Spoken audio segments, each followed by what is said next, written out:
Hörmətli cənab Ali Baş Komandan cənab İlham Əliyev cənabları, sizə müraciət eləyir Beləsuvar rayonundan. 1-ci qrup Əlil Qarayeva Seylan Mirzəşeyin qızı, küçələrdə yaşayan, yəsiz olduğuma görə də Beləsuvar rayonunun mərkəzi xəstəxanası məni bu vəziyyətə salıb.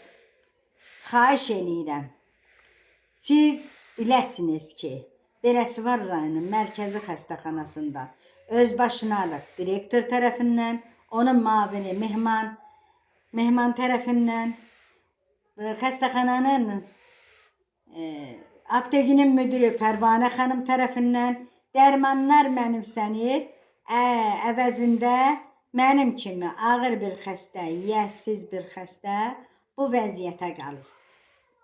Xahiş eləyirəm, bunu göstər, buna baxdınan ki, gör bu nə vəziyyətdir. 1 ilin ərzində dərman almışam. Bax, görün. Görün əllərim nə vəziyyətdədir. Məni bu vəziyyətə salırlar.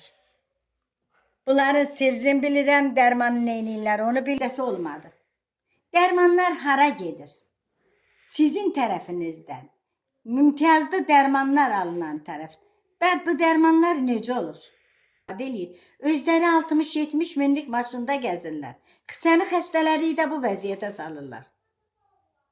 Kimin vicdanımını götürər? Mən sizə müraciət eləyirəm. Bir Azərbaycan xanımı kimi. Təbii Vüqar Qurbanov. Sizə müraciət eləyirəm. Mən sizdən qəbulunuzda iştirak elədim. Siz qapıda məni qəbul elədiniz. Zaur Əliyev, mənə niyə göndəriş vermədiniz? Sizə xorda söylədiniz ki, mən sizə göndəriş verəcəm. Hani mənim göndərişim? Mən bugün ağır vəziyyətdəyim. Dərmanı bir halda bir yerirsinizsə, bu başqa məsələ. Niyə bu xəstəxana tərəfindən ciddi ölçü götürülmür? Və sənin vətəndaşın bu günə qalan alınmasın. Nə səbəbə? Xanım qoy ölsün. Niyə? Xanım özü alıb gətirir dərmanı. Mehman müəllim, bu dərmanları neyinisən? Sənin məndən düşmançılığın nədir? Mənim dərmanlarımı niyə götürürsən? Heç utanmırsınız?